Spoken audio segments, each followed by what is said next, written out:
پڑھیے گا، سورۃ الحجر آیت نمبر 87 ہے۔ وَلَقَدْ آتَيْنَاكَ سَبْعًا مِّنَ الْمَثَانِي وَالْقُرْآنَ الْعَظِيمِ، اے محبوب ہم نے آپ کو 7 آیتیں عطا فرمائی ہیں۔ کتنی آیتیں؟ 7 آیتیں عطا فرمائی ہیں جو بار بار پڑھی جاتی ہیں، اور قرآن عظیم عطا فرمایا ہے۔ 7 آیتیں عطا فرمائی ہیں جو بار بار پڑھی جاتی ہیں، اور قرآن عظیم عطا فرمایا ہے۔ اگلی آیت بھی پہلے سن لیجئے، سورۃ الحجر کی آیت نمبر 88 ہے یہ، لا تمدن عینیک الی ما متعنا بہ ازواجا منہم ولا تحزن علیہم واخفض جناحک للمؤمنین، سورۃ الحجر آیت نمبر 88۔ اپنی آنکھ اٹھا کر بھی نہ دیکھیے ان اموال کی طرف جن سے ہم نے لطف اندوز کیا ان کے مختلف طبقوں کو، یعنی کافروں کے مختلف طبقوں کو ہم نے جن اموال سے لطف اندوز کیا ہے، جن نعمتوں سے لطف اندوز کیا ہے، آپ اپنی آنکھ اٹھا کر بھی ان کے اموال کی طرف، ان کی نعمتوں کی طرف، ان کی دولت کی طرف، ان کے گھروں، مکانوں، کوٹھیوں کی طرف آپ نہ دیکھیں، آپ ان کی طرف نہ دیکھیں۔ ولا تحزن علیہم، اور آپ ان کی گمراہی پر رنجیدہ خاطر بھی نہ ہوں، پریشان بھی نہ ہوں، بلکہ آپ کیا کیجئے، وَاخْفِضْ جَنَاحَكَ لِلْمُؤْمِنِينَ، آپ مومنوں کے لیے اپنے پروں کو بچھا دیجئے۔ اب ان دونوں آیتوں کا مطلب سمجھیے گا۔ ہم نے آپ کو 7 آیتیں عطا فرمائی جن کی شان یہ ہے کہ وہ بار بار پڑھی جاتی ہیں، اور ہم نے آپ کو قرآن عظیم عطا فرمایا۔ یہ 7 آیتیں کون سی ہیں بھلا؟ سورۃ الفاتحہ۔ اچھا، سورۃ الفاتحہ کیا قرآن میں شامل ہے یا قرآن سے باہر ہے؟ شامل ہے، قرآن مجید کے اندر سورہ فاتحہ ہے، ہم اس کو الگ تو نہیں کر سکتے، لیکن اللہ کریم نے یہاں قرآن عظیم کا ذکر الگ کیا، سورہ فاتحہ کا ذکر الگ کیا۔ پھر الگ الگ کیوں کیا؟ الگ الگ اس لیے کیا تاکہ قرآن عظیم میں سے سورہ فاتحہ کی جو شان ہے وہ الگ طور پر نمایاں ہو جائے، لوگوں کو سمجھ آئے کہ یہ پورے قرآن مجید میں سے سورہ فاتحہ کی جو شان ہے وہ شان کتنی بلند شان ہے کہ اللہ کریم نے قرآن عظیم کا ذکر الگ کیا ہے، سورہ فاتحہ کا ذکر الگ کیا ہے، شان دینے کے لیے، عظمت دینے کے لیے۔ فاتحہ کا معنی ہوتا ہے کھولنے والی، یعنی یہ سورت ایسی سورت ہے جو قرآن مجید کے سارے مضامین کو کھول کے رکھ دیتی ہے، سارے مضامین آشکار ہو جاتے ہیں، کھل جاتے ہیں۔ قرآن کا ہر مضمون سورہ فاتحہ کے اندر بیان کر دیا گیا ہے، اور یہ بار بار پڑھی جاتی ہے۔ دنیا کے اندر جتنی سورہ فاتحہ پڑھی جاتی ہے اتنی کوئی اور سورت نہیں پڑھی جاتی۔ کیوں بھلا؟ کیوں؟ ہر نماز کی ہر رکعت کے اندر ہے۔ اب آگے اللہ کریم فرماتا ہے آپ نہ دیکھیں ان نعمتوں کی طرف جو نعمتیں ہم نے کافروں کو دی ہیں لطف اندوز ہونے کے لیے، آپ ان کی طرف نہ دیکھیں۔ اگرچہ اس آیت میں اللہ کریم نے مخاطب اپنے محبوب نبی کریم علیہ الصلوۃ والسلام کو کیا، لیکن تعلیم امت کو دی۔ تعلیم کس کو دی؟ امت کو دی۔ جس شخص کے پاس علم دین ہے، جس شخص کے پاس علم قرآن ہے، جو شخص قرآن مجید کا عامل ہو، قرآن مجید کا عالم ہو، جس کے سینے کے اندر قرآن مجید محفوظ ہو، وہ کیوں آنکھ اٹھا کے دیکھے مالداروں کی طرف؟ بسا اوقات ایسا ہوتا ہے کہ دیندار طبقہ عام طور پر غریب ہوتا ہے، اور دیندار طبقہ مالداروں سے ایسے تعلقات قائم کر لیتا ہے جس کی وجہ سے دیندار طبقے کی وقت ختم ہو جاتی ہے، حیثیت ختم ہو جاتی ہے۔ بسا اوقات ایسا ہوتا ہے دیندار شخص ہے، وہ کسی مالدار کے پاس چلا گیا، جا کے ہاتھ پھیلا لیے، بھیک مانگ لی جا کر، اور اس مالدار کے پاس جو مال ہے وہ سمجھتا ہے کہ کاش میرے پاس بھی اتنا مال ہوتا، میں بھی اتنا دولت مند ہوتا، میرے پاس بھی کوٹھیاں ہوتی، بنگلے ہوتے، گاڑیاں ہوتی، میرے پاس بھی بھری ہوئی تجوریاں ہوتی۔ بسا اوقات ایسا ہوتا ہے نا جی کہ منہ میں پانی آ جاتا ہے، رالیں ٹپکنا شروع ہو جاتی ہیں، انسان کے دل میں لالچ بھی پیدا ہو جاتا ہے، حسد بھی پیدا ہو جاتا ہے، انسان احساس کمتری کا بھی شکار ہو جاتا ہے، میرے پاس اتنا مال کیوں نہیں ہے، اس کے پاس اتنا مال کیوں ہے۔ تو اللہ کریم تمام مؤمنین کو، تمام دینداروں کو، تمام علماء کو، تمام صاحبان علم کو ارشاد فرما رہا ہے، اگر تمہارے پاس قرآن مجید ہے، اگر تمہارے پاس سورہ فاتحہ ہے، تو دنیا کا کوئی مال اس قرآن اور سورہ فاتحہ کا مقابلہ نہیں کر سکتا۔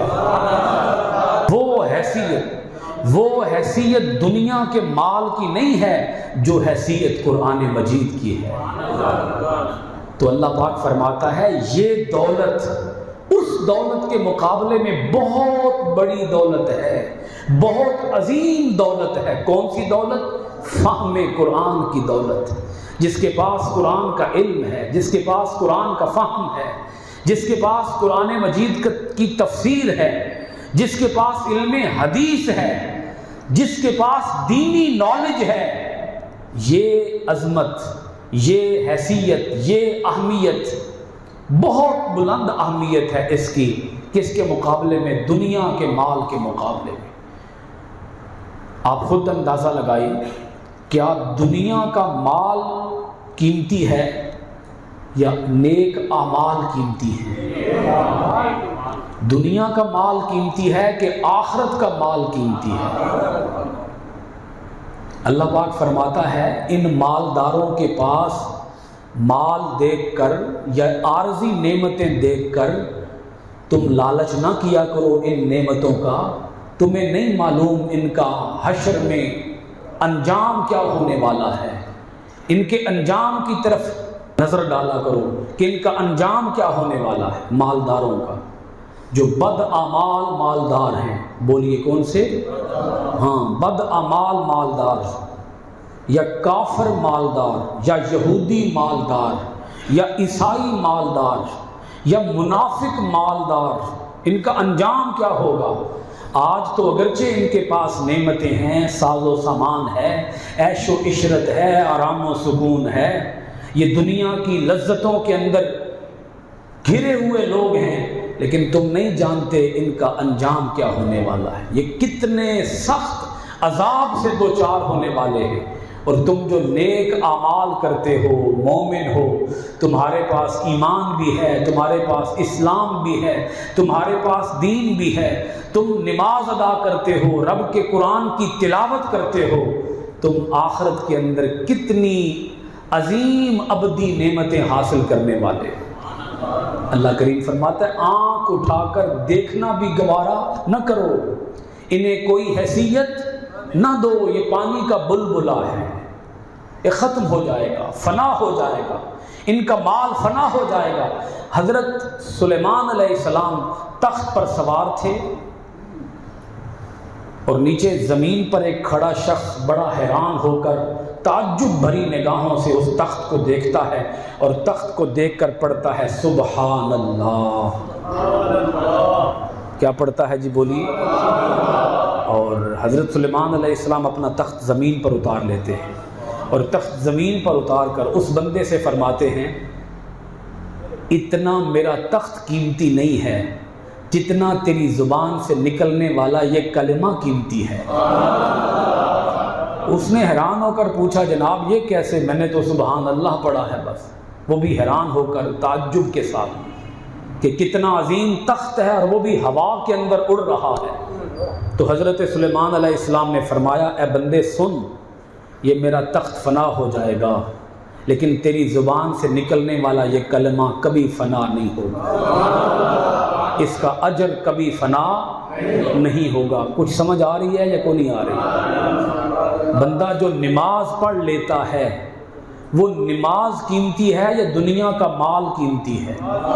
یہاں کافروں کے مختلف طبقوں کا ذکر کیا گیا کہ کافروں کے مختلف طبقوں کے پاس جو نعمتیں ہیں، جو ساز و سامان ہے، اس کو دیکھنا بھی گوارا نہ کرے، اسے کوئی حیثیت نہ دے۔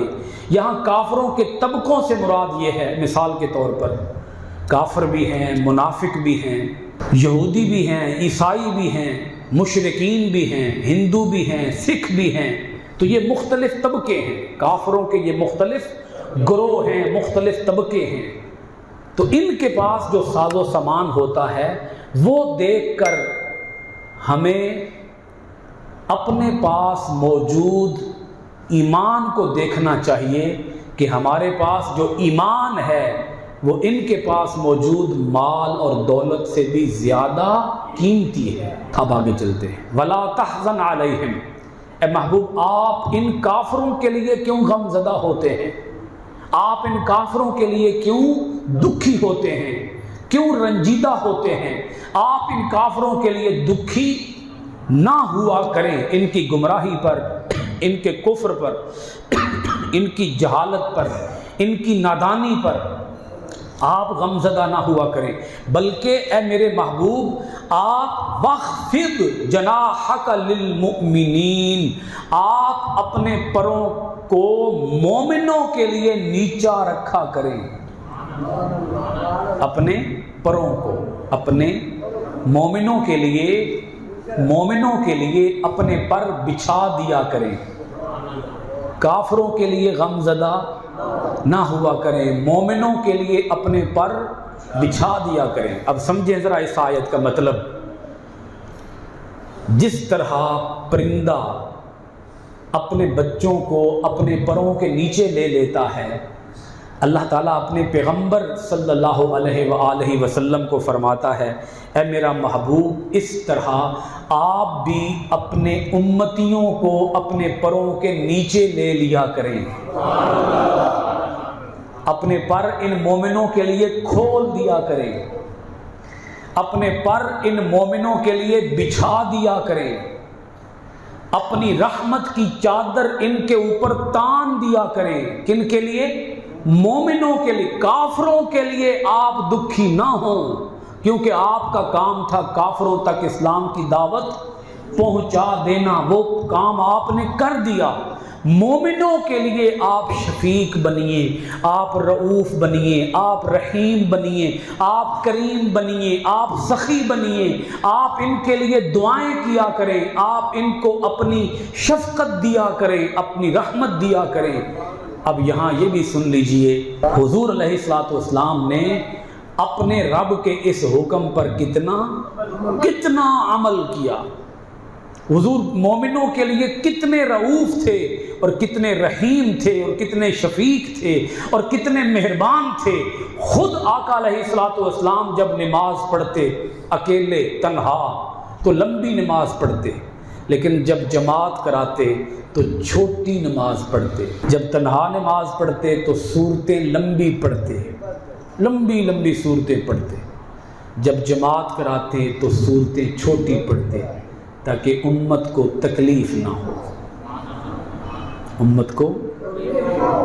خود آقا علیہ السلام خطاب بھی لمبا خطاب نہ فرماتے، چھوٹا خطاب فرماتے تاکہ امت کو تکلیف نہ ہو۔ ایک دفعہ ایک عرابی آیا اور اس نے آ کر، اس وقت آقا علیہ السلام بکریاں چرا رہے تھے اور پوری وادی بکریوں سے بھری ہوئی تھی۔ اس نے آ کر کہا اے اللہ کے رسول مجھے کچھ بکریاں عطا فرمائیں، مجھے کچھ۔ سرکار نے فرمایا ساری لے جا۔ اچھا وہ بکریاں لے کے اب جا رہا ہے، کنگال شخص، مفلس شخص، سرکار نے ایک ہی اشارے کے اندر اسے کیا بنا دیا؟ امیر بنا دیا، مالدار بنا دیا۔ اب وہ اپنے قبیلے کی طرف جا رہا ہے اور جا کر اپنے قبیلے کو کہہ رہا ہے اے لوگو اسلام قبول کر لو، میں تمہیں بتاؤں کہ جو پیغمبر اسلام کی دعوت دیتے ہیں وہ کتنے سخی ہیں۔ اس نے کہا وہ اتنے سخی ہیں، اتنے سخی ہیں، جب ان سے مانگا جائے تو وہ اتنا دیتے ہیں کہ انہیں اپنے غریب ہونے کا کوئی ڈر ہی نہیں ہوتا۔ سمجھ بھی آئی کہ نہیں آئی؟ انہیں اپنے غریب ہونے کا کوئی خدشہ نہیں ہوتا، اپنے غریب ہونے کا، اپنے مفلس ہونے کا، اپنے کنگال ہونے کا انہیں کوئی خطرہ نہیں ہوتا۔ وہ اتنا دیتے ہیں، اتنا نواز دیتے ہیں۔ حضور نبی کریم علیہ الصلوۃ والسلام نے امت کے ساتھ جو شفقت فرمائی، آپ کے علم میں ہوگا 9 بار حضور علیہ الصلوۃ والسلام امت کے لیے رب کے دربار میں گئے ہیں۔ کتنی بار؟ 9 بار گئے ہیں رب کے دربار میں، اور جا کر بار بار عرض کرتے رہے ہیں اے اللہ نمازیں تھوڑی کر دے۔ نمازیں 50 تھی نا، کتنی؟ تو حضور نے کتنی کرائیں؟ 5 کرائیں۔ یہ 5 حضور نے کرائی ہیں، یاد رکھیے گا، تھیں 50۔ رب نے بھی فرمایا محبوب ہم نے آپ کو اگر 50 دی ہیں تو ثواب ہم بھی پوری 50 کا ہی عطا فرمائیں گے۔ ثواب ہم بھی پوری، ہاں ثواب میں ہم کمی نہیں کریں گے۔ آپ کی امت 5 ہی پڑھتی رہے، ثواب ہم بھی 50 کا ہی دیں گے۔ ہم 1 نیکی کا اجر 10 نیکیوں کے برابر کر دیں گے۔ 1 نماز کا ثواب 10 نمازوں کے برابر کر دیں گے۔ وہ پڑھے گا 1 ثواب ملے گا 10 کا، پڑھے گا 5 ثواب ملے گا 50 کا۔ حضور علیہ الصلوۃ والسلام ہر سال آپ نے اپنی امت پر حج فرض نہیں کیا، ہر سال حج فرض نہیں کیا، بلکہ زندگی میں 1 بار حج فرض کیا ہے۔ مسواک حضور نے ہر نماز کے ساتھ فرض نہیں کی، بلکہ فرمایا کر لو تو ثواب بڑھ جائے گا۔ 25 نمازوں کا ثواب اضافی ملے گا اگر مسواک شریف کر کے نماز پڑھو گے تو۔ کتنی نمازوں کا؟ 25 نمازوں کا ثواب بڑھ جائے۔ حضور نے فرض نہیں کی مسواک۔ آپ دیکھیں تو صحیح، اگر حضور علیہ الصلوۃ والسلام فرض کر جاتے، کوئی مسواک نہ کرتا تو کیا ہوتا؟ گناہگار ہوتا۔ پھر مسواک نہ کرتا تو گناہگار ہوتا، لیکن حضور علیہ الصلوۃ والسلام نے فرمایا یہ گناہگار نہ ہوں، بس کر لیں تو انہیں ثواب مل جائے، گناہگار نہ ہوں۔ آپ دیکھیں تو صحیح امت کا کتنا خیال ہے۔ ساری رات حضور علیہ الصلوۃ والسلام رب کے دربار میں کھڑے رہتے اور عرض کرتے رہتے مولا میری امت کو بخش دے، مولا میری امت کو بخش دے۔ کبھی ساری رات سر سجدے میں رہتا اور یہی زبان پہ دعا الفاظ ہوتے مولا میری امت کو بخش دے۔ آپ اندازہ تو لگائیں کہ آقا علیہ الصلوۃ والسلام کی جب ولادت باسعادت ہوئی ہے، پیدا ہوتے ہی رب کے دربار میں سجدہ کیا ہے، اور سجدہ کر کے اللہ کی بارگاہ میں کیا عرض کیا ہے؟ ربی ہب لی امتی، مولا میری امت میرے حوالے کر دے۔ اور تو اور صحابہ اکرام بیان کرتے ہیں کہ حضور نبی کریم علیہ الصلوۃ والسلام کو جب قبر مبارکہ میں اتار دیا گیا، بولیے کیا؟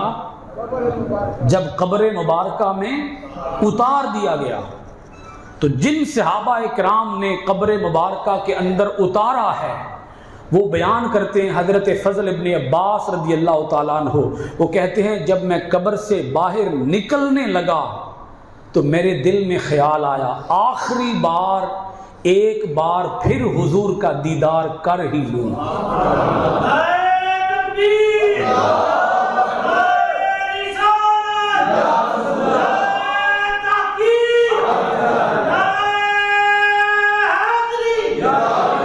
تو وہ بیان کرتے ہیں کہ جب میں آخری بار آقا علیہ الصلوۃ والسلام کا چہرہ مبارک دیکھنے کے لیے جب میں نے کفن کا کپڑا ہٹایا تو حضور کے مبارک لب ہل رہے تھے۔ حضور کے لب مبارک ہل رہے تھے. حضور کہاں ہیں بولیے ذرا؟ قبر مبارکہ میں ہیں اور لب ہل رہے ہیں. ہلکی ہلکی جنبش لبوں کو ہو رہی ہے. فضل ابن عباس کہتے ہیں میں نے جب کان قریب کیے تو مجھے یہ آواز سنائی دی، رب اغفر لی امتی، رب اغفر امتی، اے اللہ میری امت کو بخش دے، اے اللہ میری امت کو بخش دے. آپ پیار دیکھیں حضور کا پیار کتنا ہے. وہ رب ادھر فرماتا ہے اے محبوب آپ انہیں اپنے پروں کے نیچے لے لیں. مومنوں کو، ہائے کاش آپ کو سمجھ آ جائیں رب کے یہ الفاظ. اے محبوب آپ اپنے مومنوں کو اپنے پروں کے نیچے لے لیں. اب دیکھیں حضور نے اللہ کے اس حکم پر کتنا عمل کیا ہے. کل قیامت کا دن آئے گا، ہر کوئی کہے گا میں بچ جاؤں، میرے سرکار ہوں گے جو فرما رہے ہوں گے میرا امتی بچ جائے.